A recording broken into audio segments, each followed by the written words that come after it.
Anti மங்களவெளி anti ஆ, ஆ, ready ஆயிட்டாங்க. கேட்டுட்டா இருக்கிறேன். சரி ஆன்ட்டி, சரி ஆன்ட்டி. ஜெபம் பண்ணலாம். அன்பின் ஆண்டவரே, இந்த மாலை வேலைக்காக நன்றியோடு துதிக்கிறோம், ஸ்தோத்திரிக்கிறோம். ஸ்தோத்திரம். இந்த நல்ல வேலையிலையும் கூட சுவாமி, நாங்க பெண்களாய் உங்களுடைய பாதத்துல வந்து அமர்ந்து உங்களுடைய வசனங்களை தியானிக்க இந்த நேரத்தை எங்களுக்கு பிரத்யேகப்படுத்தி கொடுத்த கிருபைக்காக நன்றி. நன்றி. இந்த நாளிலும் கூட சுவாமி, நாங்க 1 கொரிந்தியர் 2ஆம் அதிகாரத்தை தியானிக்க இருக்கிறோம். நீர் எங்களோடு பேசும், ஆவியானவர் எங்களுக்கு உணர்த்தி காட்டும், எங்கள் உள்ளங்களை நீர் திறந்தரலும் சுவாமி. லீதியாளின் உள்ளத்தை திறந்து வசனத்தை ஏற்றுக்கொள்ளும்படி செய்த தேவன், இந்த வேளையில எங்கள் ஒவ்வொருவரின் உள்ளத்தையும் திறந்து ஆண்டவருடைய வசனத்தை ஏற்று அதன்படி வாழவும் எங்களுக்கு நீர் கற்றுத்தாரோம். எங்களை தாழ்த்தி ஒப்பு கொடுக்கிறோம். இது எந்த தடையும் இல்லாதபடி, இந்த டெக்னாலஜில எல்லாம் எந்த பிரச்சனையும் வராதபடி, இன்னும் வர இருக்கிறவர்களையும் சீக்கிரமாய் அழைத்து வந்து ஆண்டவரை இந்த வேளையில உடைய நாமத்தை மயப்படுத்த வேண்டுமாய் ஆண்டவர் ரட்சகருமாகிய இயேசு கிறிஸ்து மூலம் வேண்டிக் கொள்கிறோம் பிதாவே. ஆமேன், ஆமேன். Good evening everyone. பரவாயில்ல, எல்லாரும் இன்னைக்கு வந்துட்டீங்க. ஆனாலும் நீங்க காலையில ஈஸியா இல்ல சாயந்தரம் ஈஸியான்னு எனக்கு நீங்க பியூலா கிட்ட சொல்லிடுங்க. ஏன்னா சாயந்தரம்னா நம்ம சாயந்தரமே கண்டினியூ பண்ணலாம். ஆனால் நீ பரீட்சை வரும், அப்புறம் டியூஷன்ஸ் இருக்கும், அதெல்லாம் நீங்க யோசிச்சுக்கோங்க. இல்லை காலையில வச்சுக்கலாம் அப்படின்னாலும் காலையில வச்சுக்கலாம். காலையில எப்படி உங்களுக்கு பிரச்சனைங்கிறத நீங்க யோசிங்க. எல்லாத்தையும் சொல்லி அவங்கள்ட்ட டைம் நீங்க அடுத்த வாரத்துக்கு முன்னால நீங்க சொல்லிட்டீங்கன்னா நம்ம அதுக்கேற்ற மாதிரி மாத்திக்கலாம். எனக்கு பொறுத்தவரை ரெண்டுமே ஓகே தான், எனக்கு ஒன்றும் பிரச்சனை இல்லை. சரியா? ஓகே, நான் கேட்டு சரி. இப்போ நம்ம 1 கொரிந்தியர் 2ஆம் அதிகாரத்திற்குள்ளாக கடந்து செல்லலாம்.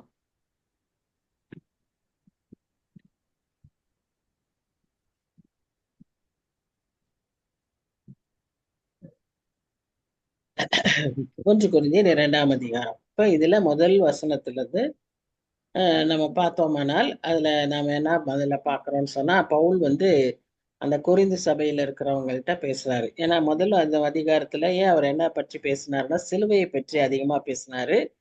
அது எப்படி சிலுவையை நம்புகிறவர்களுக்கு அது பலனாகவும், அது அதை பற்றி அறியாதவர்களுக்கு அது எப்படி இடரலாயும், நம்பாதவர்களுக்கு அது இடரலாயும் இருக்கும் என்பதையெல்லாம் குறித்து அதுல பேசினாரு. அப்புறம் எப்படி பலவீனரை தெரிந்து கொண்டார், பைத்தியங்களை ஞானிகளை அவமாக்க பைத்தியங்களை தெரிந்து கொண்டார். இதெல்லாம் நம்ம கான்ட்ராஸ்ட் எல்லாம் அதுல பார்த்தோம். இப்போ நம்ம அடுத்த அதிகாரத்துக்கு வந்துக்கிறோம். இப்ப இந்த இடத்துல நம்ம என்ன வாசிக்கிறோம்னா, சகோதரரே, நான் உங்களிடத்தில் வந்தபோது தேவனை பற்றிய சாட்சியை சிறந்த வசனிப்போடாவது ஞானத்தோடாவது அறிவிக்கிறவனாக வரவில்லை. ஒரு நிமிஷம். வேணி வேணி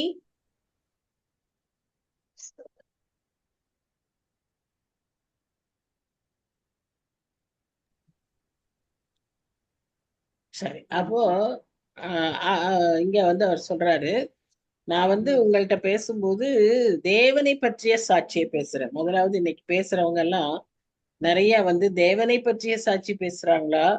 சொந்த சாட்சி சொல்வது தவறல்ல, ஆனா சொந்த சாட்சின்னு சொல்லி வேறெல்லாம் பேசுறாங்க, ஆனா தேவனை மகிமைப்படுத்தாம பேசுறத நம்ம பார்க்கிறோம். ஆனா இங்க அவர் சொன்னார்ல, தேவனை பற்றிய சாட்சியை சொல்ல வரேன்.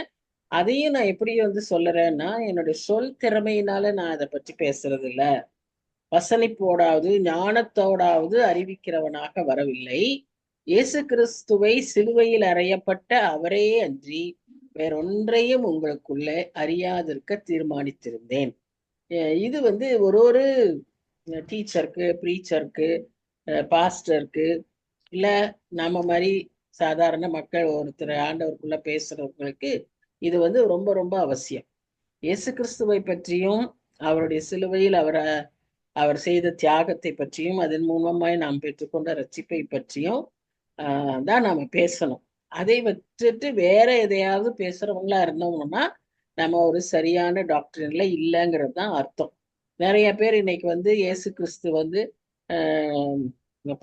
கடவுளே இல்லை அப்படின்னு சொல்லுவாங்க. இயேசு கிறிஸ்து ஒரு தூதன் அப்படின்னு சொல்லுவாங்க, ஒரு தீர்க்கதரிசின்னு சொல்றாங்க. அவரு ஒரு படைக்கப்பட்ட ஒரு மனுஷன்தான் அப்படின்னு சொல்றாங்க. இப்படி எல்லாம் நிறைய பேர் பேசுறாங்க. அதெல்லாம் அதெல்லாம் வந்து என்ன நமக்கு இப்ப நல்லா தெரியுதுன்னா, அதெல்லாம் வந்து தவறானது. கிறிஸ்துவையும் கிறிஸ்துவினுடைய மரணத்தையும் சிலுவை மரணத்தையும் பற்றி பேசாத எவரையுமே நம்ம ஏற்றுக்கொள்ள கூடாது.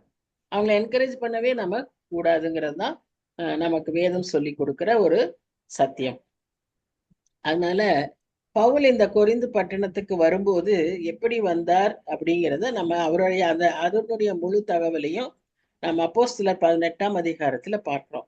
ஏற்கனவே நம்ம அப்போஸ்தலர் நடபடிகள் பார்க்கும்போது அதை பற்றியெல்லாம் நம்ம வாசித்தோம். அந்த கொரிந்து பட்டணத்திற்கு அவர் வரும்போது அங்க வந்து யூதர்கள் இருந்தாங்க, கொஞ்சம் பேர் யூதர்கள் இருந்தாங்க. ஏன்னு சொன்னா ரோமாபுரியிலிருந்து விரட்டி அடிக்கப்பட்ட யூதர்கள். அதுல முக்கியமானவங்க யாரு அப்படின்னு பாத்தீங்கன்னா ஆக்கில்லாவும் பிரிசில்லாவும். சோ இந்த 2 பேரையும் அவர்கள் பவுல் வந்து அவர்களை சந்திக்கிறாரு. ஏன்னு சொன்னா அவர்களுடைய அவர் தங்கி இருந்தாரு. அவர்கள் அவரை வந்து நிறைய நாட்கள் வைத்து கொண்டார்கள் அவங்க வீட்டுல தங்கும்படியாக. ஏன்னா இவங்க பவுலுக்கும் அந்த கூடார தொழில் தெரியும், ஆக்கில்லாவுக்கும் பிரிசில்லாவுக்கும் கூடார தொழில் தெரியும். ஆகவே இவங்க 3 பேருமா சேர்ந்து என்ன செய்தாங்கன்னா அந்த கூடார தொழிலை செய்து கொண்டிருந்தார்கள். பேபி எனக்கு ஏதாவது காட்டுறியா?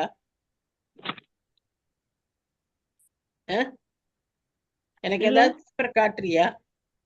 இல்ல இல்ல இல்ல இப்படி தூக்கி தூக்கி காட்டுற, அதனால நான் எதையாவது காட்டுறியான்னு. பேப்பர் பைபிள் பேப்பர் வந்து அப்படி இதாயிருக்கு.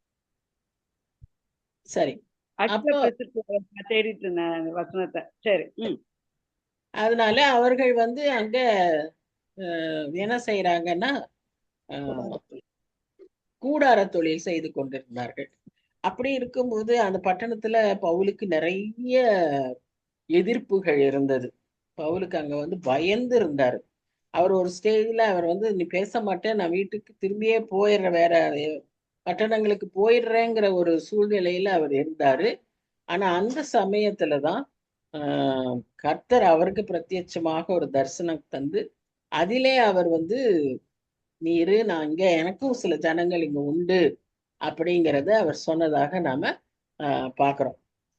அதனால இன்றைக்கும் நம்ம ஒரு முக்கியமான ஒரு காரியத்தை என்னன்னு பார்க்கணும்னு சொன்னா, தேவ ராஜ்யத்துக்கு அடுத்த காரியங்களையும் தேவ ஞானத்தோடும் தேவன் தருகிற வல்லமையோடும் பேச வேண்டுமே ஒழிய மனிதனுடைய ஞானத்தையோ மனிதனுடைய வல்லமையையோ நாம பயன்படுத்த கூடாது. இது வந்து பவுலுடைய ஒரு தெளிவான பவுல் புரிந்து கொண்ட ஒரு தெளிவான ஒரு காரியம். அதே போல இங்கேயும் அவர் முக்கியமா அதான் சொல்றாரு. ஏன்னா யூதர்களுக்கு அடையாளம் வேணும், கிரேக்கர்கள் வந்து பெரிய ஞானத்தை எதிர்பார்த்து செய்வாங்க. ஆனா நான் ப்ரீச் பண்றது, நான் உங்களுக்கு சொல்லி கொடுப்பது இயேசு கிறிஸ்துவையும் இயேசு கிறிஸ்து வரையப்பட்ட சிலுவையை குறித்துமே நான் பேசுகிறேன் அப்படின்னு அவர் மறுபடியுமா தெளிவா சொல்றத நம்ம பார்க்கணும். அவங்கள்ட்ட திரும்ப அவர் சொல்றாரு, நான் பலவீனத்தோடும் பயத்தோடும் மிகுந்த நடுக்கத்தோடும் உங்களிடத்தில் இருந்தேன். பவுலே அப்படிதான் இருந்தார். இன்னைக்கு நம்மையும் கூப்பிட்டா பேச சொன்னா, நம்மையும் ஒரு இடத்துல ஏதாவது சாட்சி சொல்ல சொன்னா நமக்கு என்ன ஆகும்னா இப்படிதான் இருக்கும், பயம் இருக்கும், நடுக்கம் இருக்கும். இதெல்லாம் நார்மல், காமன். நமக்கு இந்த வசனத்தை வச்சே நம்ம தைரியப்பட்டுக்கலாம். பவுலுக்கே அப்படிதான் இருந்துச்சு. அதனால நாம கூட பயப்படுறதுல தப்பு இல்லை. ஆனா நமக்கு யார் உதவி செய்வார்? பவுலுக்கு உதவி செய்தது போல கர்த்தர் நமக்கும் உதவி செய்வார்னு சொல்லி தைரியமா நாம இருக்கலாம். பவுல் அப்படிதான் இருந்தாரு. அதே சமயத்துல அவர் இன்னும் என்ன சொல்றாருன்னா, உங்கள் விசுவாசம் மனுஷருடைய ஞானத்தினால் அல்ல தேவனுடைய பலத்தில் நிற்கும்படிக்கு. நமக்கு எதுனாலுமே நம்ம விசுவாசமானாலும் சரி, ஜபமானாலும் சரி, நம்முடைய ஆவிக்குரிய வாழ்க்கையில எதுவானாலும் அது வந்து தேவனுடைய பலத்தினால் தான் நாம் அதை செய்ய முடியும். இப்போ சாட்சி சொன்னாலும் அது தேவனுடைய பலத்தினால்தான் செய்ய முடியும். அவருக்காக நம்ம ஏதாவது எழுதணும்னாலும் அது தேவனுடைய பலத்தினால், பாடினாலும் தேவனுடைய பலத்தினால், ஜெபித்தாலும் தேவனுடைய பலத்தினால். இப்போ நம்ம எல்லாமே நம்ம தேவனுடைய பலத்தினால் தான் செய்ய முடியும். சொந்தமான நம்மால எதையும் செய்ய முடியாது, நம்மால எதையும் செய்ய கூடாது. நம்மால எதையும் செய்யக்கூடாது. அப்படி செய்வோமானால் நம்ம அதை செய்யறத வீணா போகும். நம்ம எதை செய்தாலும் அது வீணா போகும்.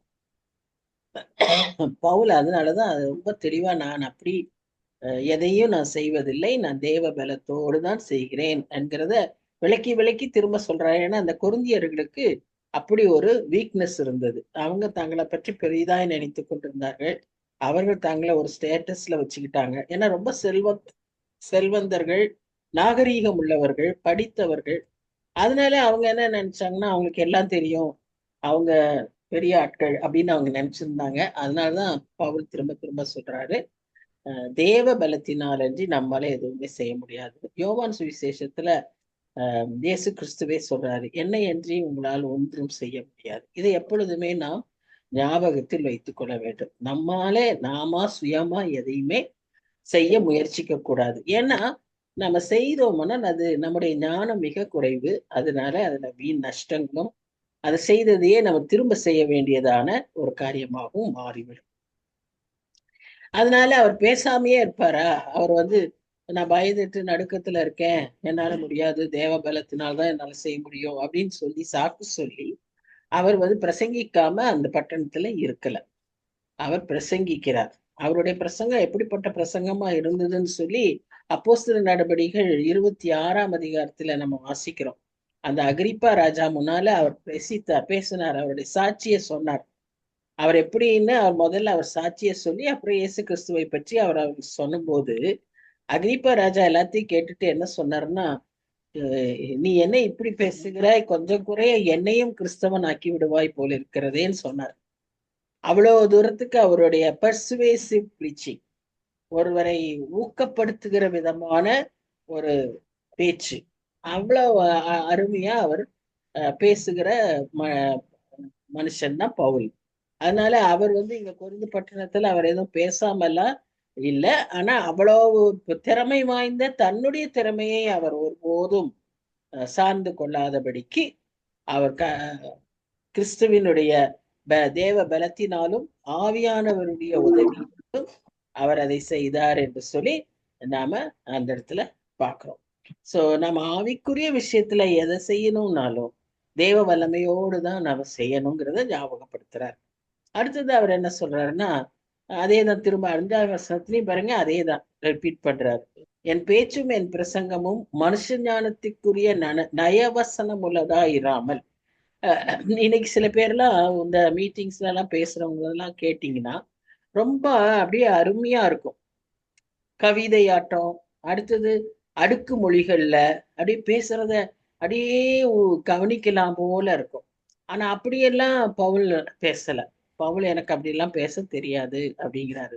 ஆனா நான் பேசுறது சாதாரணமா பேசினாலும் அது ஆவியினாலும் பலத்தினாலும் உறுதிப்படுத்தப்பட்டிருக்கு.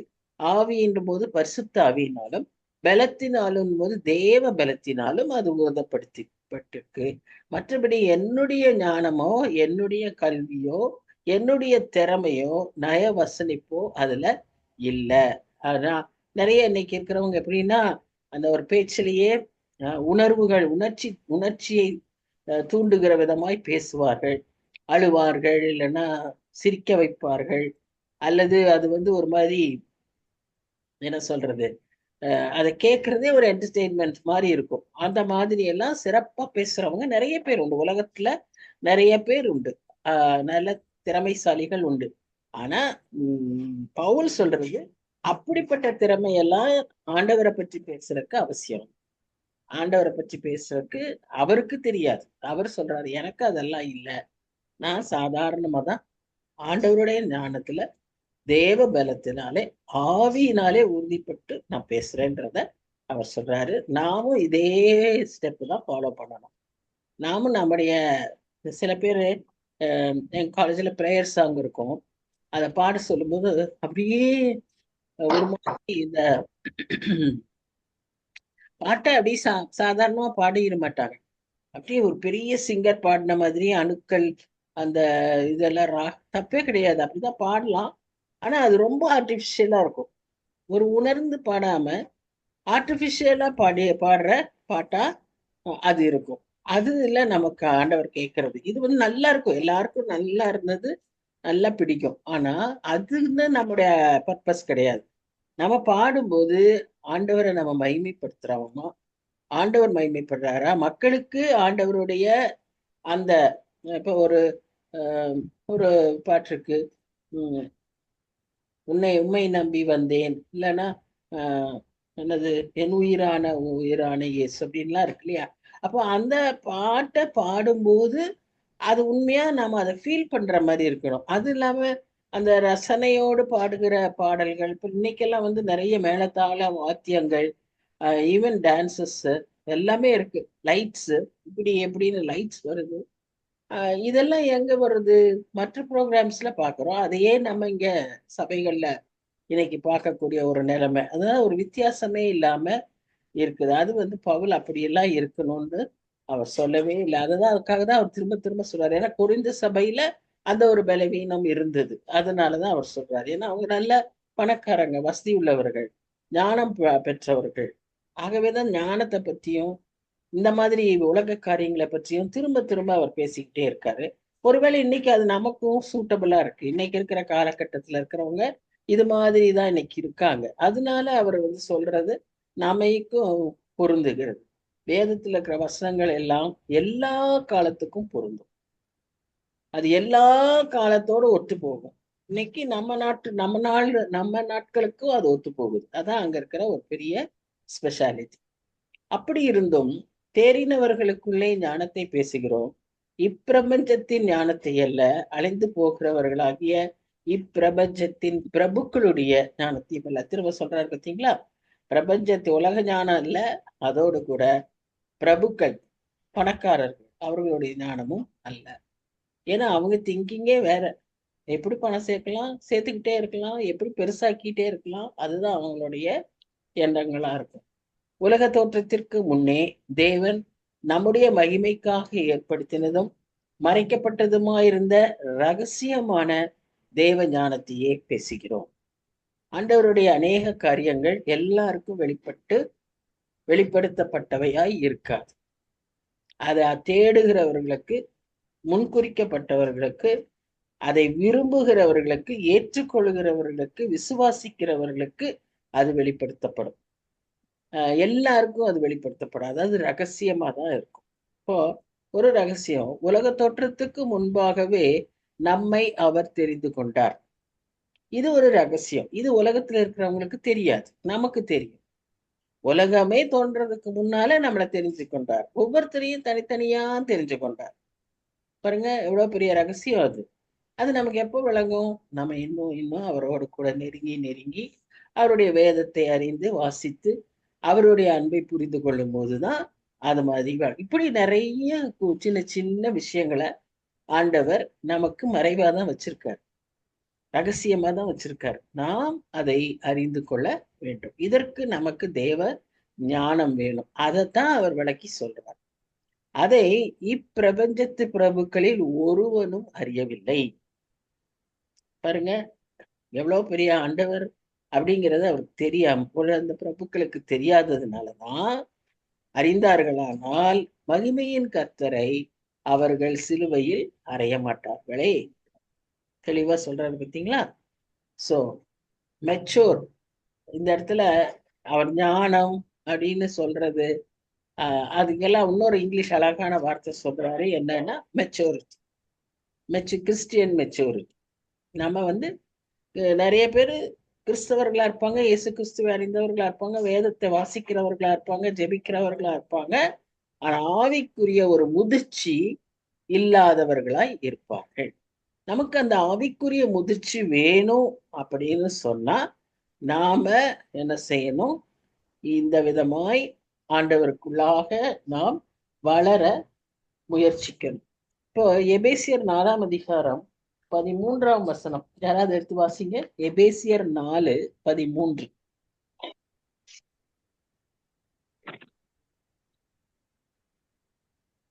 அவர் சிலரை அப்போஸ்தலராகவும், சிலரை தீர்க்கதரிசிகளாகவும், சிலரை சுவிசேஷகராகவும், சிலரை மேய்ப்பராகவும், போதகராகவும் ஏற்படுத்தினார். அப்போஸ்தலர் 4:13 இல்லைங்களா? அந்த எபேசியர் 4:13. எபேசியர் 4:13. சரி. சரி, தேங்க்யூ. அப்போ அங்க பாத்தீங்கன்னா 5 வகை ஊழியங்கள்னு பேசுவாங்க. சிலரை போதகர்களாக, சிலரை ஆசிரியர்களாக, சிலரை தீர்க்கதரிசிகளாக. ஏன் அப்படி கொடுக்கிறாரு? ஒவ்வொருத்தருக்கு ஒரு அழைப்பு, ஒவ்வொருத்தருக்கு ஒரு நோக்கம், ஒவ்வொருத்தர் ஒவ்வொன்றில் முதிர்ச்சி அடைவார்கள். கம்பாரிசனே இருக்கக்கூடாது. உனக்கு கொடுத்த ஓட்டத்தை நீ ஓடணும். நீ அழைக்கப்பட்டிருக்கிறது ஆசிரியனா இருந்தா ஆசிரியனாகவே ஓட வேண்டும். அதை விட்டு நீ என்ன செஞ்சிடக்கூடாது, தீர்க்கதரிசியா போகிறதுக்கு முயற்சிக்க கூடாது. அல்லது தீர்க்கதரிசியை பார்த்து ஆசிரியனோ, ஆசிரியனை பார்த்து தீர்க்கதரிசியோ கம்பாரிசன் கூடாது. இதெல்லாம் உலக பிரகாரமான வேலைகளில் கூடும். ஆனால் கர்த்தருடைய காரியங்களில இப்படிப்பட்ட காரியங்கள் எல்லாம் இருக்கக்கூடாது. 1 கொரிந்தியர் 14:20 என்ன சொல்லுது? சகோதரரே, நீங்கள் புத்தியிலே குழந்தைகளாயிராதேயுங்கள். மெச்சூரிட்டி. குழந்தைகளாயிராதீர்கள், துர்க்குணத்திலே குழந்தைகளாயும் புத்தியிலோ தேறினவர்களாயும் இருங்கள். சோ அந்த தேறினவர்கள் மெச்சூரிட்டி.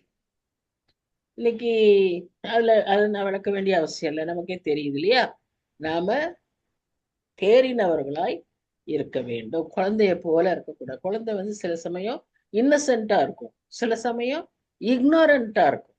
குழந்தைக்கு நிறைய விஷயம் தெரியாது. ஆனா நாம குழந்தை மாதிரி இருக்கிறோம்னு நினைச்சிட்டு அறியாமையில் இருக்கக்கூடாது. நாம தெரிந்தவர்களாய் தேறினவர்களாய் இருக்க வேண்டும் என்பதை அங்க அவர் ஞாபகப்படுத்துறாரு. பிலிப்பியர் 3:15 என்ன சொல்லுது?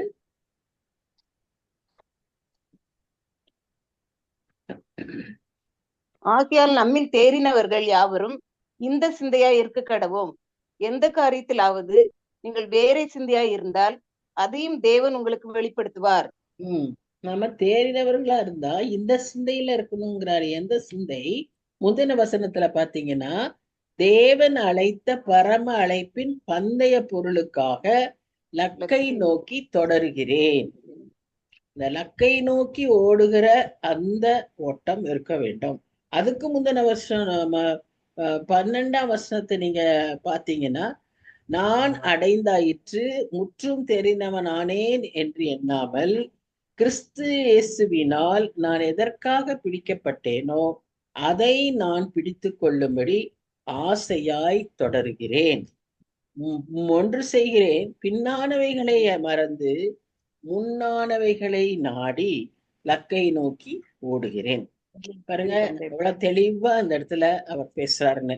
இதுதான் மெச்சூரிட்டி. இம்மெச்சூரிட்டின்றது என்னன்னு சொன்னா, என்ன சாப்பிடணும், இந்த சாப்பாடுலாம் சாப்பிடலாமா, இதை செய்யக்கூடாதா, அதை செய்யக்கூடாதா, இப்படிங்கிற சின்ன சின்ன பிரச்சனைகளை பெரிதுபடுத்துறது இம்மெச்சூரிட்டி. ஆனா மெச்சூரிட்டிங்கிறது நான் எதற்காய் பிடிக்கப்பட்டேனோ அதை நோக்கி ஓடுகிறதும், பின்னானவைகளை மறந்து முன்னானவைகளை நாடுகிறதும், இதெல்லாம் செய்யறது தான் மெச்சூரிட்டி. சரியா? அப்ப இதற்கு என்ன வேணும்? நமக்கு தேவ ஞானம் வேண்டும், தேவ பலனும் வேண்டும். ஆனா இன்னைக்கு உலகத்துல இருக்கக்கூடிய அறியாமையில் இருக்கக்கூடிய மக்கள் என்ன செய்யறாங்க? இதை குழப்புகிறார்கள், இதை தோற்கடிக்கிறார்கள். இதை என்ன செய்யறாங்க? கர்த்தருடைய அந்த காரியத்தை அவங்களுக்கு விளங்க மாட்டேங்குது. அதனாலதான் இது ஒரு ரகசியம்னு பவுல் சொல்றாரு. கொலோசியர் 2ஆம் அதிகாரம் 15ஆம் வசனத்துல பாத்தீங்கன்னா, சிலுவையிலே அவர் வெற்றி சிறந்தார். சிலுவை உலகத்துக்கு அது ஒரு சாபமான ஒரு அடையாளம், ஹையஸ்ட் பனிஷ்மெண்ட் அன்றைக்கு. ரெண்டாவது அது ஒரு சாபமான ஒரு அடையாளம். நிறைய இன்னைக்கு இருக்கிற அறிவாளிகளுக்கு என்ன குழப்பம்னா, ஒரு கடவுள் மனுஷனை, ஆஃப்டர் ஆல் ஒரு மனுஷனை மீட்கிறதுக்கு அல்லது ரட்சிக்கிறதுக்கு தான் சொந்த மகனையே சிலுவையில அறையறதுக்கு ஒப்பு கொடுப்பாங்களா? சிலுவையில மறிக்கிறதுக்கு ஒப்பு கொடுப்பாங்களா? அப்படி என்ன கடவுள்? அது ஒரு கடவுளா? தம் மகனையே மறிக்கிறதுக்கு ஒப்பு கொடுப்பாரா? இதுவா கடவுள் செய்யக்கூடிய வேலை? ஒரு மனுஷனை மீட்கிறதுக்கு கூட அவரால முடியாதா? இதுதான் இன்னைக்கும் உலகத்துல இருக்கிறவர்களுடைய ஞானம், அவர்கள் நம்ம கேட்கிற கேள்வி. ஆனா நமக்கு தான் அந்த ரகசியம் தெரியும். ரகசியம் என்ன? 2 கொலோசியர் 2 அதிகாரம் 15 அதுல நீங்க பாத்தீங்கன்னா, துரைத்தனங்களையும் அதிகாரங்களையும் உரிந்து கொண்டு வெளியரங்கமான கோலமாக்கி அவைகளின் மேல் சிலுவையிலே வெற்றி சிறந்தார். நமக்கு சிலுவை வெற்றியின் அடையாளம். அவர் எல்லாவற்றையும் அதிலே வெற்றி சிறந்தார். எல்லாவற்றையும் அடக்கி அதன் மேலே அவர் வெற்றி சிறந்தார். இது நம்முடைய பிலீஃப். இதுதான் நமக்கு கிடைச்சிருக்கிற sacred secret. It is the mystery, ரகசியம். It is the hidden wisdom. இதை நமக்கு எது மூலமா தான் தெரியும்? சுவிசேஷம் மூலமாக தான் நம்ம தெரிந்து கொள்ள முடியும். இதைத்தான் பவுல் அதை நமக்கு விளக்குகிறார். நாம உலக ஞானத்தோட அந்த ரீசனோட நாம நம்மளுடைய வசனங்களை நாம் தியானிக்க கூடாது. நம்ம ஆவியானவர் துணையோடு நம்ம தியானிக்கணும். இதை நம்ம ரொம்ப உதவியா ஆண்டவர்கிட்ட ஒவ்வொருத்தரும் கேட்கணும். இல்ல சொன்னா நம்ம பேசுறது, நம்ம கேட்கறது, வாசிக்கிறது, தியானிக்கிறது எல்லாமே அறிவுக்கு தான் பிரயோஜனமா இருக்கும். ஆனா ஆத்மாவுக்கு பிரயோஜனமா இருக்காது. நம்ம வாசிக்கிறது ஆத்மாவுக்கு பிரயோஜனமா இருக்கணும்னா ஆவியானவர் துணையோடு நாம் கேட்கும் போதுதான். அதுல நம்ம வளர வளரதான் அதுக்கு பேரு முதிர்ச்சி, அதுக்கு பேரு தேறினவர்கள் ஆகிறது. இல்லைன்னு சொன்னா அறிவை தான் சாட்டிஸ்ஃபை பண்ணும். நல்லா இருந்துச்சு, ரொம்ப அழகா வசனிப்பா பேசுனாங்க, அப்படி இப்படின்னு இருக்கும். அதுல நமக்கு தேவை. நமக்கு தேவை ஆத்மாவுக்கு அது பிரயோஜனமா இருக்குதா? அதேதான் திரும்ப அவர் சொல்றாரு. பெரிய பெரிய ராஜாக்கள், அதிகமாய் படித்தவர்கள், அவர்களுக்கெல்லாம் இப்படிப்பட்ட தேவ ஞானம் இல்லாததினாலே அவர்களால் இதையெல்லாம் புரிந்து கொள்ள முடியல. இப்ப ஏசாயா எழுதின தீர்க்கதரிசன புத்தகம் 64 என்ன சொல்லுகிறது?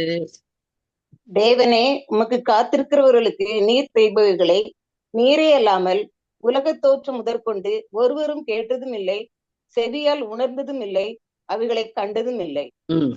யாருக்கும் தெரியாது, ஒருத்தராலே பார்க்க முடியாது. அவர் செய்திருக்கிற காரியங்கள், அவர் நமக்காய் செய்திருக்கிற காரியங்கள் எதுவுமே நம்மால என்ன செய்ய முடியாது, யாராலையுமே அறிந்து கொள்ள முடியாது. அது கர்த்தருக்கு மாத்திரமே தெரியும். ஆனா நமக்கு அத 1 கொரிந்தியர் 2 வாசிக்கிறோம். நமக்கு ஆவியானவர் மூலமா கொஞ்சம் கொஞ்சமா வெளிப்படுத்திக்கிட்டே இருக்காரு. இந்த உலகத்திலேயே நாமும் அதை அனுபவிக்க கொஞ்சம் கொஞ்சமா நமக்கு அதை அனுபவிச்சுட்டு இருக்காரு. இப்ப உங்களுக்குள்ள பாருங்க, எவ்வளவு பிரச்சனை இருந்தா கூட ஒரு சமாதானம் இருக்கு. இதைத்தான் அவர் கொடுக்கிற காரியம். இது யாராலையும் புரிஞ்சுக்க முடியாது. Why you are peaceful? உங்களுக்கு இப்ப இருக்கிற நஷ்டத்துல, இப்ப இருக்கிற நெருக்கடியில, இப்ப இருக்கிற லாஸ்ல உங்களால எப்படி சமாதானமா இருக்க முடியும்? அப்படிதான் உலகத்தார் கேட்பாங்க. ஏன் உனக்கு கவலையே இல்லையா? நீ எப்பவும் சிரிச்சுக்கிட்டே இருக்கிறியே அப்படின்னு கேட்பாங்க. சந்தோஷம் அதெல்லாம் எப்போ வரும்? எப்படி கிடைக்கும்? அதுதான் நமக்குள்ள இருக்கிற ரகசியம். இதைத்தான் அவர் நமக்கு ஆயுதப்படுத்தி வச்சிருக்காரு. நித்திய காலமாய் நாம் சமாதானத்தோடு சந்தோஷத்தோடு அவரோடு கூட இருக்கிறதற்காக ஆயத்தப்படுத்தி இருக்கிறார். அதே சமயத்துல அதை இந்த உலகத்திலேயும் நாம் அனுபவிக்கத்தக்கதாக ஆவியானவர் நமக்கு அதனுடைய முன் சுவையாக கொஞ்சம் கொஞ்சம் நாம அனுபவிக்க நமக்கு அதை தருகிறார். ஆனா உலகத்தாருக்கு அதை கண்டதும் இல்லை, அதை கேட்டதும் இல்லை, அவர்களால அதை அறிந்து கொள்ளவும் முடியாது அப்படின்னு நம்ம வாசிக்கிறோம். அதனாலதான் அவர் சொல்றாரு, இதோ 65:17 பாருங்க, நான் புதிய வானத்தையும் புதிய பூமியையும் சிருஷ்டிக்கிறேன், முந்தினவைகள் இனி நினைக்கப்படுவதில்லை, மனதிலே தோன்றுவதும் இல்லை. இது வரைக்கும் இருந்த நம்மளுடைய சிச்சுவேஷன், நமக்கு இருந்த கவலை, பயம், நஷ்டம், ஏமாற்றம் எதுவும் கிடையாது. ஏன்னா நான் அவரோடு கூட இருக்கிறேன். அது ஏதோ நித்திய காலத்தில தான் இருக்கிற அனுபவம் இல்லை, இந்த உலகத்திலேயே அப்படி அனுபவிக்க அதுதான் ரகசியம். அதை அவர் நமக்கு கொடுக்கிறார். ஆவியானவர் அதை நமக்கு செய்வார். நாம் அதை அனுபவிக்கிறதுக்கு விட்டு கொடுக்கணும். சரி, இப்போ 9, 10, 11 பாக்குறோம். 9ஆம் வசனம் அந்த 65, 14, 64, 4ஆம் வசனம் அதுதான் 9ஆம் வசனத்துல பவுல் கோட் பண்ணியிருக்காரு. 10ஆம் வசனத்தை பார்த்தீங்கன்னா, நமக்கோ தேவன் அவைகளை தமது ஆவியினாலே வெளிப்படுத்தினார். இப்பதான் நான் சொன்னேன், ஆவியானவர் எல்லாவற்றையும் தேவனுடைய ஆழங்களையும் ஆராய்ந்திருக்கிறார். இதுதான் நம்மளுடைய அந்த ட்ரினிட்டி, 3 திரியேக தேவனுடைய மகத்துவம். பிதாவானவர் படைப்பின் கர்த்தா, குமாரனானவர் ரட்சிப்பின் தேவன், ஆவியானவர் எல்லாவற்றையும், அதுல பாருங்க, தேவனுடைய ஆழங்களையும் ஆராய்ந்திருக்கிறார். அவருக்கு எல்லாம் தெரியும். அவர்தான் ஞானம், அவர்தான் நமக்கு வல்லமை, அவர்தான் நமக்கு உணர்த்துகிறார், நினைப்பூட்டுகிறார். ஏன்னா அவர் எல்லாவற்றையும் அறிந்திருக்கிறார். அப்போ 11ஆம் வசனம் சொல்றது, மனுஷனில் உள்ள ஆவியே அன்றி மனுஷரில் எவன் மனுஷனுக்குரியவைகளை அறிவான். அப்படி போல தேவனுடைய ஆவியே அன்றி ஒருவனும் தேவனுக்குரியவைகளை அறிய மாட்டான். திரும்ப திரும்ப அதே தான் சொல்றாரு.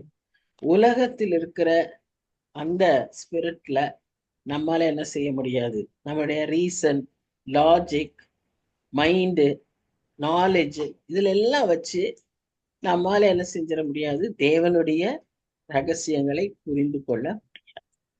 தேவனுடைய ஆவி இருந்தா தான். இப்ப ரோமர் 8ஆம் அதிகாரத்துல வாசிக்கிறோம், மாம்ச சிந்தை உள்ளவன் ஆவியின் சிந்தை உள்ளவன். ஏன்னா மாம்ச சிந்தையில் உள்ளவனுடைய நடவடிக்கை, மாம்ச சிந்தையில் இருக்கிற எண்ணங்கள் எல்லாமே டோட்டலி டிஃபரெண்ட். இப்போ ஒரு உங்க இடத்துல ஒரு 10,000 ரூபாய் இருக்குன்னு சொன்னா, மாம்ச சிந்தையில நீங்க அதை யோசிச்சீங்கன்னா, ஒருவேளை அதை வச்சு என்ன வாங்கலாம், நகை வாங்கலாமா, ஒரு கம்மல் வாங்கலாமா, என்ன வாங்கலாம். இப்ப 10,000 எதுவுமே வாங்க முடியாது நகை விஷயத்துல, அது அடுத்தது இல்ல சொல்றேன். அந்த மாதிரி வச்சு என்ன பண்ணுவோம்னு யோசிப்போம், மாம்ச சிந்தை. ஆனா ஆவிக்குரிய சிந்தையில இருக்கும்போது இதை நான் எப்படி தேவராஜ்யத்தை கட்டுறதுக்கு என்ன விதத்துல அதை யூஸ் பண்ணுவேன். ஒரு 6 இயர்ஸ் வருது, ஒரு 10,000 வருதுன்னா உடனே நம்ம பிளான் எப்படி இருக்கும்னு யோசிச்சு பாருங்க. நம்ம ரெண்டுனே நான் தப்புன்னு சொல்லலை. நீங்க உடனே வீட்டுக்கு தேவையானதை வாங்குறது தப்பு அப்படின்னு நான் சொல்லலை.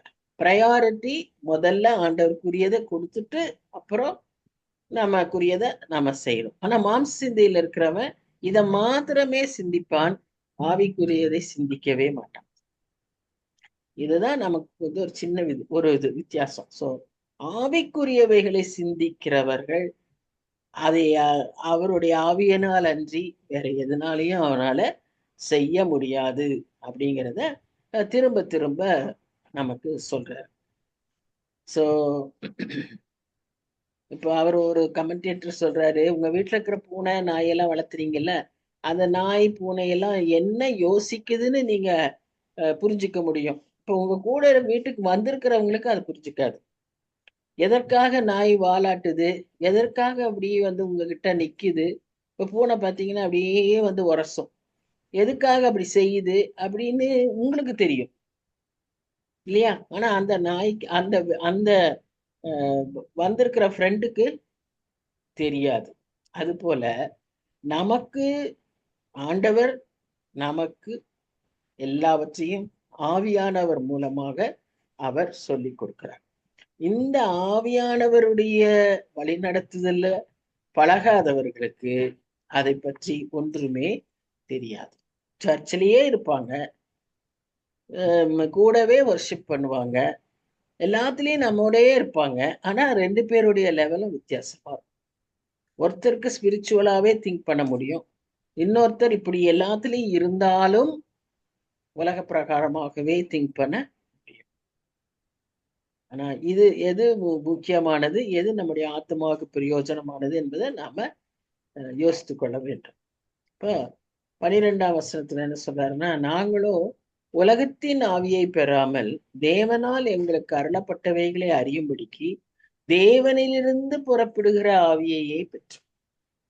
இப்ப நமக்கு அருளப்பட்டிருக்கிற ஆசீர்வாதங்களை, நமக்கு அருளப்பட்டிருக்கிற ஸ்லாக்கியங்களை, நமக்கு அருளப்பட்டிருக்கிற அதிகாரங்களை நமக்கு அருளப்பட்டிருக்கிற உரிமைகளை நாம் அறிந்து கொள்ள நமக்கு ஆவியானவர் அவசியம். அதற்காகவே தான் ஆவியானவரை நமக்கு தந்திருக்கிறார். நம்ம பார்க்கிறோம்ல, யோவான் 16ஆம் அதிகாரம் 14ஆம் அதிகாரத்துல எல்லாம் பரிசுத்த ஆவியானவருடைய வேலை என்ன என்று நம்ம அதுல வாசிக்கிறோம் இல்ல. போதிக்கிறார், நினைப்பூட்டுகிறார், உணர்த்துகிறார், கண்டிக்கிறார், இதெல்லாம் அவர் செய்யறாரு. ஆனா நாம அதற்கு அந்த சென்சிட்டிவிட்டி நமக்கு இருக்கும்.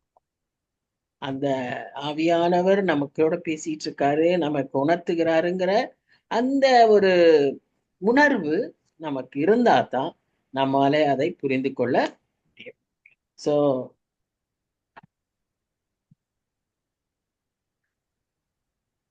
இந்த சுவிசேஷத்தையும் அதன் ஆசீர்வாதங்களையும் தேவனோடு கூட இருக்கிற உறவையும் பாத்தீங்கன்னா, நீங்க வசனங்கள்ல ஆவியானவர் நமக்கு செய்கிற காரியங்களை அந்த வசனங்க மாத்திரம் இல்ல, ஆவியானவர் மூலமா தான் தேவ அன்பு நம்முடைய இதயத்துல ஊற்றப்பட்டிருக்கு. ஆவியானவர் மூலமா தான் நாம ஜெபிக்க கற்றுக்கொண்டிருக்கிறோம். ஆவியானவர் மூலமா தான் நம்ம ஜெபிக்கிறோம். ஆவியானவர் மூலமா தான் நாம ஆண்டவரோடு உறவில் இருக்கிறோம். Only through spirit, not through your flesh. பிசிக்கலா நமக்கு எந்த உறவும் கிடையாது. ஆனா நம்ம ஆவியிலே ஆண்டவரோடு உறவாடுகிறோம். அப்போ இதெல்லாமே ஸ்பிரிச்சுவல் மிஸ்ட்ரீஸ். அப்ப இந்த ஸ்பிரிட் நமக்கு இல்லைன்னு சொன்னா நாம ஒரு நடமாடும் என்ன சொல்றது, செத்த மனுஷன். உண்மையான உயிரோடு இருக்கிற உயிர்ப்பியும் ஆண்டவரேன்னு ஜெபிக்கிறோமே, ஏன்? நமக்குள்ள அது உயிர்ப்பிக்கப்படல, நமக்குள்ள அது வேலை செய்யல. ஆவியானவர் நமக்குள்ள கிரியை செய்யறாருன்னா அவங்க எப்படி இருப்பாங்க?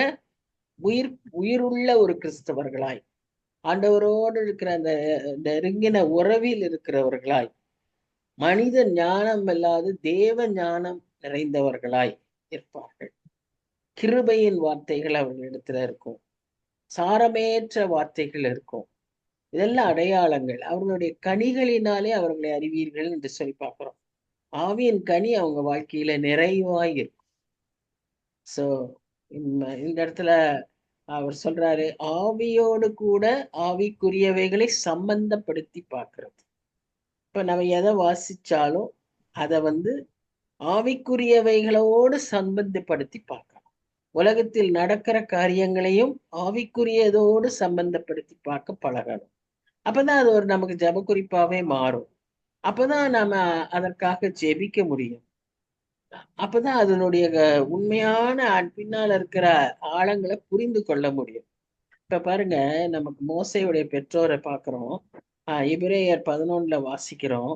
அந்த குழந்தை அழகுள்ள பிள்ளையா, தமிழ் பைபிள்ல அப்படிதான் இருக்கும், அழகுள்ள பிள்ளையாய் கண்டு 3 மாதம் ஒழித்து வைத்தார்கள். அது அழகுள்ள பிள்ளைன்னு எப்படி கண்டாங்க? என்ன கண்டாங்க? கர்த்தருக்கேற்ற ஒரு லீடருக்கு ஏற்ற ஒரு தகுதியை அந்த குழந்தையில 3 மாசம் பிறந்த குழந்தையில கண்டு 3 மாசம் ஒழிச்சு வச்சிருக்காங்க. அந்த பெற்றோருக்கு அந்த ஞானம் இருந்தது. அந்த பெற்றோர் யார் தெரியுமா? லேவி கோத்திரத்தார். ஆண்டவரோட கூட எப்பவும் அவருடைய ஊழியத்துல அப்படி இருக்கக்கூடிய தெரிந்தெடுக்கப்பட்ட கோத்திரத்தார். ஒருவேளை அவங்க இங்க செங்கலா இருக்கிற வேலைதான், அடிமை வேலைதான் செஞ்சுட்டு இருந்தாலும் அவங்க உள்ளம் ஆண்டவரோடு இருந்திருக்கும். அதனாலதான் தைரியம் வந்துச்சு பாருங்க. ராஜா ஃபேரோ சொல்லியிருக்கான், ஆனா அவங்க என்ன பண்ணாங்க? தைரியமா அந்த குழந்தைய ஒழிச்சு வச்சாங்க. அது எப்படி? அந்த பெரிய திட்டத்தை அவர்கள் கண்டார், அந்த ரகசியம் அவர்களுக்கு விளங்கிற்று. இப்படித்தான் ஆண்டவருடைய பிள்ளைகள், ஆவிக்குரிய பிள்ளைகள் வாழ்க்கையில வித்தியாசமா இருக்கும். மனுஷரால சுத்தமா புரிஞ்சுக்க முடியாது. கூட இருக்கிற அடுத்த எபிரேயர்களுக்கும் புரியாது, இன்றைக்கு கிறிஸ்தவர்களுக்கும் புரியாது. ஆனா அந்த அந்த பர்டிகுலர் பர்சனுக்கும் ஆண்டவருக்கும் இருக்கிற உறவுல அவங்களுக்கு அது விளங்கும். சில சமயம் அவங்களால அதை சொல்ல கூட முடியாது. அதான் அங்க இருக்கு. So they combine spiritual things with spiritual words, concepts. அது எல்லாமே ஆவிக்குரிய கான்செப்டா, ஆவிக்குரிய விஷயங்களாய் அதற்கு ஆவிக்குரியவைகளை ஆவிக்குரிய விதமாய் சம்பந்தப்படுத்தி கொள்ள கற்றுக்கொள்ளும். அப்ப நம்ம வாசிக்கிற வசனம் எல்லாம் அருமையா இருக்கும். அப்பதான் அதுல இருக்கிற உள்ளான அர்த்தங்களை அப்பதான் நாம புரிஞ்சு கொள்ள முடியும். நம்ம எத்தனையோ தடவை வாசிச்சிருப்போம், நமக்கு தெரியும் பாருங்க. ஒரு சில சமயம் இப்போ வாசிச்சது எத்தனை தடவை வாசிச்சிருக்கோமே, இதே நமக்கு இவ்வளவு அர்த்தமா இருக்கே, இவ்வளவு வித்தியாசமா இருக்கே. அப்படின்னா என்ன? ஆவியானவர் அந்த நேரத்துக்கு ஏற்ற, அந்த சமயத்துல உங்க மனநிலைக்கு ஏற்ற அதை அங்க அவர் சொல்லிக் கொடுக்கிறார். 14ஆம் வசனத்துல பாக்குறோம், ஜென்ம சுபாவமான மனுஷர்களை தேவனுடைய ஆவிக்குரியவைகளை ஏற்றுக்கொள்ளும். யாரு இந்த ஸ்பிரிச்சுவல் நாலேஜ, இந்த ஸ்பிரிச்சுவல் விஸ்டத்தை எதிர்க்கிறார்களோ அவர்கள் ஆவிக்குரியவர்கள் அல்ல. அவைகள் அவனுக்கு பைத்தியமாக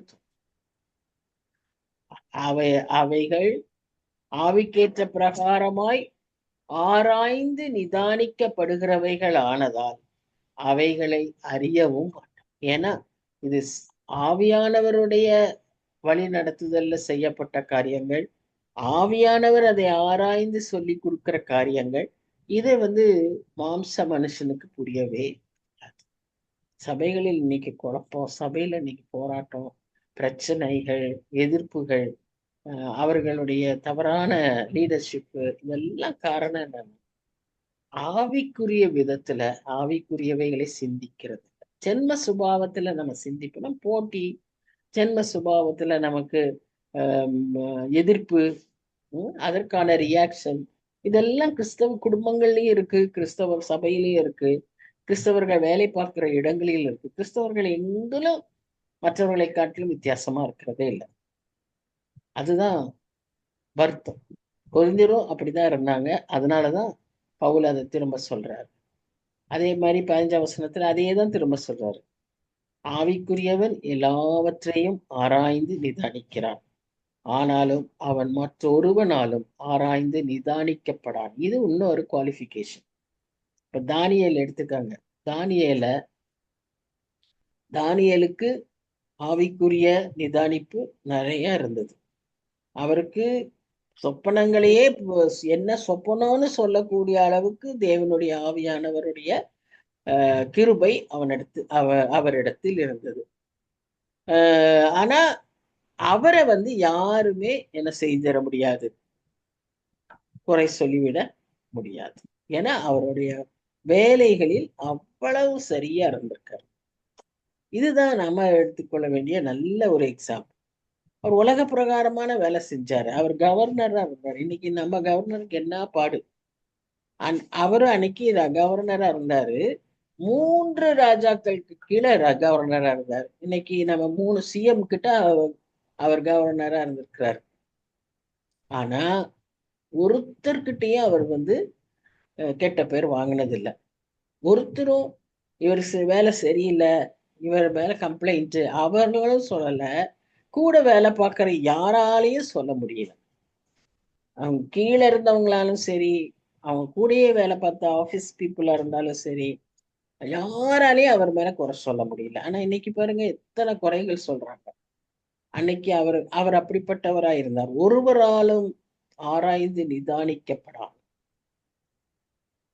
அப்படிப்பட்ட ஒரு வாழ்க்கை. கர்த்தருக்கு போதிக்கத்தக்கதாக அவருடைய சிந்தையை அறிந்தவன் யார்? எங்களுக்கோ கிறிஸ்துவின் சிந்தை உண்டார். ஏன்னா அந்த கொந்து சபையில இருக்கிறவங்க ரொம்ப பிரச்சனைக்குள்ளவங்க. உடனே கேள்வி கேட்பாங்க, அவங்களுக்குள்ள இல்லாத சந்தேகங்கள் வரும், பிரச்சனைகள் வரும். அவங்களா உடனே இப்ப இன்னைக்கு பாருங்க, ஏதாவது ஒருத்தர் பார்லிமெண்ட்லயோ இல்ல மீட்டிங்லயோ சொல்லிட்டா அதுக்கு ஏகப்பட்ட அறிக்கைகள், ஆளுக்கு ஒரு அறிக்கை சொல்றாங்க. ஒவ்வொருத்தரும் ஒவ்வொரு விதமா பேசிக்கிட்டே இருக்காங்க. இப்ப அப்படி அவங்களுக்கு ரைட்டுன்னு தெரியறத பேசுவாங்க. அது மாதிரிதான் அந்த கோயில் சபையில இருக்கவங்க நிறைய பேசுவாங்க, எதிர்த்து பேசுவாங்க, கேள்வி கேட்பாங்க. பயந்து நடுக்கத்தோட தான் பவுல் பேசிக்கிட்டே இருக்காரு. ஆனா அவர் தைரியமா சொல்றது என்னன்னா, கர்த்தருக்கு போதிக்கத்தக்கதாக அவருடைய சிந்தையை அறிந்தவன் யார்? யோபுவும் அந்நாட்களிலேயே எல்லாருக்கும் முன்னாலே யோபு இருந்தாரு. அப்பவே அவர் சொல்றார், கர்த்தருடைய சிந்தையை அறிந்தவன் யார்? அவருடைய வல்லமையை அறிந்தவன் யார்? அவர் முன்னால நிற்கத்தக்கவன் யார்? அதேதான் பவுலும் முதல் செஞ்சுரியில இயேசு கிறிஸ்து மரணத்துக்கு அப்புறமும் அதே தான் சொல்லும். இன்றைக்கு நாமும் அதை தான் சொல்லுவோம். ஏன்னா கர்த்தருக்குரிய சிந்தைக்கு நம்மால என்ன செய்ய முடியாது, யோசித்து பார்க்க கூட முடியாது. இந்த இந்த இடத்துல அவர் ஒரு வார்த்தை யூஸ் பண்ணியிருக்கிறாரு. அந்த வார்த்தைக்கு கிரேக்க வார்த்தை, அதுக்கு என்ன அர்த்தம்னு சொன்னா, அவருடைய அது ஒரு பெரிய செல்வந்தர் அப்படிங்கிற அர்த்தம். மெட்டீரியலிஸ்ட், ஒரு பெரிய எந்த பணக்காரர். வார்த்தைக்கு? எந்த வார்த்தைக்கு? சுச்சிகோஸ் அப்படின்னு இந்த இல்ல, மூணு எந்த வார்த்தை தமிழ்ல? சொல்றேன். ஜென்ம சுபாவமான மனுஷன் அப்படின்னு இருக்கு இல்லையா? ஆமா, ஆமா. அந்த ஜென்ம சுபாவமான மனுஷன் அப்படிங்கிறதுக்கு கிரேக்க வார்த்தை வந்து நேச்சுரல் மேன். இங்கிலீஷ்ல பைபிள்ல பாத்தீங்கன்னா நேச்சுரல் மேன்னு இருக்கும். அதுக்கு கிரேக்க வார்த்தை சுச்சிகோஸ் அப்படின்னு இருக்கு. ஆக்சுவலா அதோடைய மீனிங் என்னன்னு சொன்னா மெட்டீரியலிஸ்ட். இது இது இதுக்கு அவருக்கு வந்து அதை தவிர வேற எதுவுமே தெரியாது. நிறைய பணக்காரங்களுக்கு இன்னைக்கு அப்படித்தான், கோயில் கூட தெரியாது. கோயில், ஜபம் அல்லது ஆராதனை, இதுக்கெல்லாம் நேரமும் இல்லை, அதையெல்லாம் நினைக்கவும் இல்லை, அதெல்லாம் தெரியவும் தெரியாது. ஏன்னா அவங்களுக்கு தெரிஞ்சதெல்லாம் வியாபாரம், பணம். இதில் அதில் போட்டா, அதை இதில் போட்டா, இதை கணக்கு வழக்கு முடிக்கிறதுக்கே ராத்திரி 1 மணி, அப்புறமேல் படுத்து தூங்கி எந்திரிக்கிறதே 10 மணி. எந்திரிச்ச உடனே போய் கதவை திறக்கணும், ஆஃபீஸ் அந்த கடைக்கு போகணும், அதை சம்பாதிக்கணும், வியாபாரம், அடுத்து டீலு.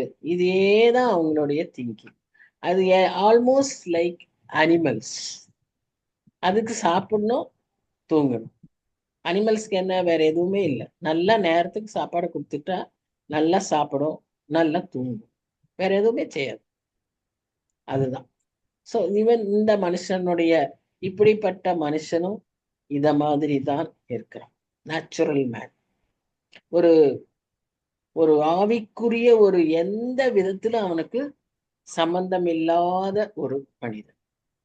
அது எவ்வளவு தூரம்னா, ஆத்மாவை பற்றி அறிவில்லாம இருப்பான்னு ஏன் சொல்றேன்னா, நமக்கு லூக்கா சுவிசேஷத்துல ஒரு பணக்காரனை பற்றி வாசிக்கிறோம். அந்த ஒரே ஒரு பணக்காரனை தான் மதிகடனேன்னு ஆண்டவர் சொல்றாரு. ஏன்னா அவனுக்கு என்ன வேலைன்னா விவசாயம். நல்லா உழைச்சு உழைச்சு உழைச்சு உழைச்சு நிறைய சேர்த்து சேர்த்து சேர்த்து பெரிய பெரிய களஞ்சியங்களை கட்டி வச்சிருக்கான். அப்போ ஒரு ஸ்டேஜ் அவன் இனிமே சாக போறாங்கிற ஒரு நிலைமை. அந்த ஸ்டேஜில் அவன் என்ன சொல்றான், ஏன்னா அவனுக்கு ஆத்மாவை பற்றியே தெரியாது. அப்பதான் அவன் ஆத்மாவையே நினைக்கிறான். அப்ப அவன் என்ன சொல்றான், ஆத்மாவே இதெல்லாம் சேர்த்து வச்சிருக்கேன், நீ சாப்பிட்டு சந்தோஷமா இருங்கிறான். பாத்தீங்களா? அப்பதான் ஆண்டவர் அவனை பார்த்து சொல்றார். அதனால ஆத்மாவை குறித்த அறிவில்லாமல் இருப்பது நல்லதில்லைன்னு வேதத்துல வசனம். ஆத்மாவை ஆதாயப்படுத்துகிறவன் ஞானமான என்று சொல்லி அதுவும் வசனம். நம்ம ஆத்மாவை ஆதாயப்படுத்தணும், மற்றவர்கள் ஆத்மாக்களையும் ஆதாயப்படுத்துறதுல ஈடுபடுகிறவர்களா இருக்கணும். அப்பதான் ஞானவான். இந்த நேச்சுரல் மேனுக்கு அதெல்லாம் யோசிக்கிறதுக்கு நேரம் கிடையாது. Are you a spiritual man or natural man? நாம எந்த வகையை சேர்ந்தவர்கள்? 2 பேர் இருக்காங்க. ஆவிக்குரிய மனிதன், இந்த ஜென்ம சுபாவம் உள்ள மனிதன். நாம் எந்த சுபாவம் உள்ளவர்கள்? சாப்பிட்றது, தூங்குறது, ஏன் நம்ம கொஞ்சம் வேலை பார்க்கறதுன்னா அந்த மாதிரி கடை திறக்கிறது, இல்லை போய் ஆஃபீஸில் எழுதுறது, இதுதான் நம்மளுடைய வேலையா? இதுதான் நம்மளுடைய லைஃபா? அதுக்கு இன்னொன்று வேற மாதிரி சொல்லுவாங்க. எப்படி? வெந்ததை தின்று வெறுமனே வாழ்வு. சிடி ஸ்டட்னு ஒரு பெரிய கிரிக்கெட் வீரர், பெரிய பணக்காரர். அவருக்கு கிடைக்காத புகழ் கிடையாது, கிடைக்காத எதுவுமே கிடையாது உலகத்துல. எதைனாலும் அவரால் அந்த செல்வத்தினால பெற்றுக்கொள்ள முடியும். அப்படிப்பட்ட வாழ்க்கையை வாழ்ந்து கொண்டிருந்தவர் தான் ஒரு நாளில ஆண்டவர் அவரை சந்திக்கிறார். அவர் ஆண்டவரை ஏற்றுக்கொள்கிறார், சுவிசேஷத்தை வாசிக்கிறார், அவர் ரட்சிப்பை புரிந்து கொள்கிறார். இந்த எல்லாவற்றையும் அவர் வித்துட்டார். அவர் இதுவரைக்கும் எது புகழ், எது உச்ச கட்டம், இன்னைக்கு பார்க்குறோம்ல இந்த கிரிக்கெட் வீரர்கள்லாம் அவர் ரெக்கார்டை பிரேக் பண்ணிட்டாங்க, இவர் அந்த டாப் லெவலுக்கு வந்துட்டாங்க, அப்படி இப்படின்னு நம்ம நிறைய செய்திகளை கேட்குறோம். அதெல்லாம் அன்னைக்கு அவருக்கு பெரிதா இருந்தது. அது எல்லாவற்றையும் விட்டு விட்டு சுவிசேஷ ஊழியத்திற்கு வந்தார். அப்போ அவர் நிறைய, இப்ப கூட உங்களுக்கு டைம் இருந்தா அந்த கூகுள்ல சிடி ஸ்டட்டுடைய கோட்ஸ் அப்படின்னு போட்டு பாருங்க, நிறைய எழுதியிருக்கிறார். அதுல ஒன்று அவர் எழுதினது, ஒரே ஒரு வாழ்க்கை, அது சீக்கிரம் கடந்து போகும். ஆனால் கர்த்தருக்கென்று எதை செய்கிறோமோ அது மாத்திரம் நிலைத்திருக்கும். இவ்வளவு பணம் சம்பாதிச்சு, அவ்வளோ புகழா, அவ்வளோ பெரிய செலிபிரிட்டி, இன்னைக்கு எப்படி இங்க எல்லாம் கிரிக்கெட் வீரர்கள்லாம் வந்தா எப்படி கைத்தட்டி ஊரே அவரை பாராட்டி, அப்ப அந்த புகழ் உச்சியில இருந்தவர், இப்ப அவருக்கெல்லாம் எப்படி இருந்திருக்கும்ல. அவரு அதே ஒரு போதை, ஆக்சுவலா அதே ஒரு மதப்பு. அப்படி இருந்த மனுஷனை கிறிஸ்துவுக்காக எல்லாவற்றையும் விட்டு விட்டு வந்து அவர் என்ன சொல்றாருன்னா, ஒரு வாழ்க்கை தான், அதுல நான் கர்த்தருக்கு செய்யறது மாத்திரம்தான் நிக்கும், மற்றது எல்லாம் கடந்து போகும். இதை நாம் விளங்கிக் கொள்ள வேண்டும். இதை விளங்கி கொண்டவன் தான் ஆவிக்குரிய ரகசியத்தை அறிந்தவன், ஆவிக்குரிய வளர்ச்சியை பெற்றவன், தேறின மனிதன், ஆவிக்குரியவைகளை ஆவிக்குரியதோடு சம்பந்தப்படுத்தி அறிந்து கொள்ளுகிற ஒரு மனிதன். இதையெல்லாம் இல்லாத மனிதன் தான் ஜென்ம சுபாவம் உள்ள மனிதன். பவுல் இதை ஒவ்வொரு கடிதத்திலையும் ஒவ்வொரு விதமா அந்தந்த மக்களுக்கு ஏத்த மாதிரி எழுதியிருக்காரு. இங்க இருக்கிறவங்க ரொம்ப பணத்தை பற்றி நினைக்கிறவங்க, அறிவுல ஞானம் ஞானம்னு பேசுறவங்க, அதனால அவர் இங்க இப்படி டேக்கிள் பண்றாரு. ரோமருக்கு எழுதுற நிருபத்துல மாம்ச சிந்தை என பாவம் நிறைந்த உலகம், அதுவும் பெரிய செல்வம் தானே, ஆனா பாவம் அதிகம். இங்கேயும் ஒன்று கொரிந்தியர்களும் பாவம் ஜாஸ்தி, ரெண்டுமே அப்படித்தான். ஆனா இவங்களுக்கு கொஞ்சம் இப்படி எழுதுறாரு, அங்க கொஞ்சம் அப்படி எழுதுறாரு. ஆனா எல்லா கடிதத்திலையும் அதை பற்றி எழுதியிருப்பார். ஆவிக்குரிய முதிர்ச்சியை பற்றி எழுதியிருப்பார், ஆவியானவருடைய செயல்பாடுகளை எழுதியிருப்பார், முக்கியத்துவத்தை கொடுத்திருப்பார். ஆவியோடு ஆவிக்குரிய வாழ்க்கை வாழ்வதும் மாம்சீக வாழ்க்கை வாழ்வதற்குரிய வித்தியாசத்தை அவர் எழுதியிருப்பார். உபாகம புஸ்தகத்துல வாசிக்கிறோம், நீங்கள் அந்த மற்ற ஜனங்களை விட்டு உங்களை நான் எனக்கென்று பிரித்தெடுத்திருக்கிறேன்னு வசனம் வரும். நம்மை பிரித்தெடுத்திருக்கிறார். நம்ம அப்படிப்பட்ட ஜனங்கள், நம்ம ஆசீர்வாதங்களை மாத்திரம் கேட்கிறோம், ஆனா அவர் நம்ம உலகத்தை விட்டு பிரித்து எடுத்திருக்கிறார். எதற்கு? பரிசுத்தமாய் இருக்கிறதுக்கு. நான் பரிசுத்தர், ஆகையால் நீங்களும் பரிசுத்தர். ஆவிக்குரியவைகளை சிந்திக்கும் போது மாம்சீக சிந்தை வராது. போட்டி, பொறாமை, எரிச்சல், சண்டை, மூர்க்கம், கோபம், துர்குணம், இதுக்கப்புறம் இருக்கிற எல்லா பாவங்கள் அதெல்லாம் வராது. கர்த்தருக்கேற்ற சிந்தை நமக்கு இருக்கும், ஆவிக்குரிய சிந்தை நமக்குள் இருக்கும். அப்ப நாம் ஆவிக்குரியவர்களா கர்த்தருக்குரியவர்களா நாமே சோதித்து அறிந்து கொள்ள வேண்டும். எசாயா 40ஆம் அதிகாரம் 13ஆம் வசனம் என்ன சொல்லுது?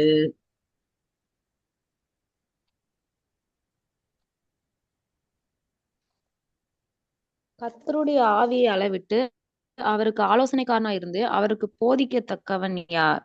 யார்? அதாவது அதே கேள்விதான் அங்கேயும் சொல்லியிருக்கு.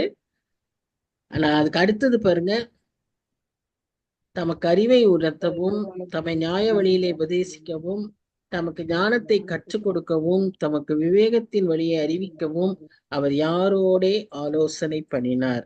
அவர் யாரோடையும் அவர் ஆலோசனை பண்ணல. அவர் யாரோடையும் அவரை நாம் என்ன செய்ய முடியாது, ஒப்பிட்டு பார்க்க முடியாது.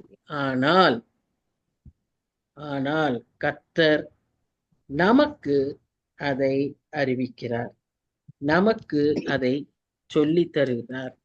ஆவியானவர் மூலமாக நமக்கு எல்லாவற்றையும் சொல்லி தருகிறார். இதற்கு நாம கர்த்தருக்கு என்ன செய்யணும்? நன்றி சொல்லவர்களாய் இருக்க வேண்டும். அதான் பழைய ஏற்பாட்டுக்கும் புதிய ஏற்பாட்டுக்கும் உள்ள ஒரு வித்தியாசம். பழைய ஏற்பாட்டுல அவங்க எல்லாவற்றையும் இனி வரப்போகும்னு அவங்க காத்திருந்தாங்க. ஆனா நமக்கு எல்லாவற்றையும் அவர் அருளிவிட்டார். அவர் சிலுவை மரணத்தினாலும் அவர் உயிர்த்தெழுதலினாலும் அவர் பரமேறினதினாலும் நமக்கு எல்லாவற்றையும் அருளிவிட்டார். சோ நமக்கு அந்த பரிசுத்தாவியானவர் இருக்கிறதுனால இவங்க இப்ப புரியாம எழுதுறத நம்ம புரிஞ்சு அனுபவிக்கிறோம். நம்ம அதிகம் கணக்கு கொடுக்க வேண்டும். இதையும் நாம் சரியா ஏற்று புரிந்து கொள்ளாமல் வாழ்ந்தோம்னால் முதிர்ச்சி அடைய வேண்டிய விதத்துல நம்ம முதிர்ச்சி அடையலைன்னா, தேறினவர்களா இருக்க வேண்டிய விதத்துல தேறினவர்களா இல்லைன்னா நம்முடைய வாழ்க்கைக்கு நாம் கணக்கு ஒப்புவிக்க வேண்டியவர்களாய் இருக்கிறோம் என்பதை ஞாபகப்படுத்தி நாம் இந்த அதிகாரத்தை முடிக்கிறோம். நல்ல தகப்பனே, உடைய அன்புக்காக நாங்கள் நன்றி செலுத்துகிறோம். நீர் இவ்வளவா எங்களை நேசிக்கிறதற்காக நன்றி சுவாமி. எங்களையே நாங்கள் சீர்தூக்கி பார்க்கத்தக்கதாக ஆண்டவரே, நாங்க மாம்சீக ஜென்ம சுபாவம் உள்ளவர்களா அல்லது ரட்சிக்கப்பட்ட ஆவியை பெற்ற ஆவியினால் நடத்தப்படுகிற ஆவிக்குரிய சிந்தை உள்ளவர்களா என்று சொல்லி ஒரு விசை கூட நாங்க எங்களுடைய வாழ்க்கையில எல்லா பகுதிகளையும் சீர்தூக்கி பார்க்க ஆண்டவரே, இந்த லெந்து நாட்களுக்கு முன்பாகவே எங்களுக்கு இந்த நாட்களை கொடுத்திருக்கிறீர் சுவாமி. அதற்காக நன்றி செலுத்துகிறோம். இந்த ப்ரீலென்ட் சீசன்ல நாங்க இதையெல்லாம் யோசித்து லெந்து நாட்களிலே சரியான தீர்மானங்களை எடுத்து எங்க வாழ்க்கையை நாங்க இன்னும் கூட ஆண்டவரே நல்ல ஒரு முன்னேற்றத்திற்குள்ளாக கொண்டு வருவதற்கு எங்களுக்கு நீர் உதவி செய்யும்படியாய் உம்மை நோக்கி நாங்கள் செபிக்கிறோம். இன்றைக்கு கற்றுக்கொண்ட பாடங்களுக்காக நாங்க நன்றி செலுத்துகிறோம் சுவாமி. இந்த கொரிந்தியர் போல நாங்க செல்வத்தையும் ஞானத்தையும் எதிர்ப்பின் ஆவியையும் எதற்கெடுத்தாலும் கேள்வி கேட்கிற ஆவியை எல்லாம் விட்டுட்டு ஆண்டவரே நாங்க கீழ்ப்படுகிறவர்களாக ஆவியின் சத்தத்தை கேட்கிறவர்களாக. எலியாவுக்கே சற்று நேரம் ஆச்சு சுவாமி, அப்புறம்தான் அந்த மெல்லிய சத்தம் தெரிஞ்சிச்சு. ஆண்டவரே, அப்படியாக எங்களுக்கு அந்த சென்சிட்டிவிட்டியை தாரும். மற்ற காரியங்கள்லாம் எங்களை குழப்பாதபடி, மற்ற காரியங்களெல்லாம் எங்களுக்கு உங்களுடைய சத்தத்தை மறைக்காதபடி, நாங்க வசனம் வாசிக்கும் போது, வசனத்தை கேட்கும் போது, தியானிக்கும் போது ஆண்டவரே உங்களுடைய சத்தத்தை நாங்க கேட்க எங்களுக்கு உதவி செய்யும். எங்க மனதை கூறாக்கும். நாங்க ஃபோக்கஸ் பண்ண கிருபத்தாரும் உம்மோடு கூட இருக்கிற அந்த உறவுல ஆவிக்குரிய ஞானத்தோடு வாழ எங்களுக்கு உதவி செய்யும் சுவாமி. ஆத்துமாக்களை ஆதாயப்படுத்துகிறவன் ஞானவான் என்று ஒரே ஒரு வாழ்க்கை, அது சீக்கிரமாய் கடந்து போகும். கர்த்தருக்கென்று செய்பவைகள் மாத்திரம் நிற்கும் என்கிற அந்த நினைவோடு ஆண்டவரே நாங்கள் எங்களுடைய வாழ்க்கைய மாற்றிக்கொள்ள, சீர்தூக்கி பார்க்க, அதில் தீர்மானங்களை எடுக்க எங்களை ஒவ்வொருவருக்கும் உதவி செய்யும். தாழ்த்தி உடைய கருத்துல ஒப்பு கொடுக்குற சின்ன தீர்மானம் எடுத்தா போதும். நான் இப்படி இதையெல்லாம் கொஞ்சம் கேர்லெஸ்ஸா விட்டுட்டேனே, இனி இது செய்யலாம் அப்படின்னு ஒரு சின்ன தீர்மானம் எடுத்தா போதும் சுவாமி. கனப்படுத்துகிற ஆண்டவர் எங்களுக்கு உதவி செய்யுங்க, வழி நடத்துங்க. நேசிக்கிற இயேசு கிறிஸ்து மூலமாய் வேண்டிக் கொள்கிறோம் பிதாவே. ஆமேன், ஆமேன். என் நாமத்தை ஸ்தோத்திரி, என் ஆத்துமாவே கர்த்தரை ஸ்தோத்திரி, அவர் செய்த சகல உபகாரங்களையும் மறவாதே. ஆமென். Thank you sister, thank you everyone. God bless you. நல்லா இருக்கீங்களா? நல்லா இருக்கு. Thank you so much. இந்த வீட்டுக்குள்ளே இப்ப நடந்துக்கிறாங்க. நல்லா உங்களுக்கு God will strengthen you. நல்லா உங்களுக்கு பலன் தருவார். நல்லா ஆண்டவருக்குள்ள சந்தோஷமா இருங்க, தைரியமா இருங்க. சீக்கிரம் நடக்கணும். கர்த்தர் உதவி செய்வார். கர்த்தர் உதவி செய்வார் சிஸ்டர், கர்த்தர் உதவி செய்வார். ஜெபிக்கலாம், ஜெபிச்சு பிரயர்லாம் உங்களுக்கு கர்த்தர் பலன் தருவார். சரி, பாப்போம். விஜயா பாய், ஷீலா பாய், ஜெசிகா பாய், பாய் பாய், பாய், பேபி பாய். பாய் பாய்.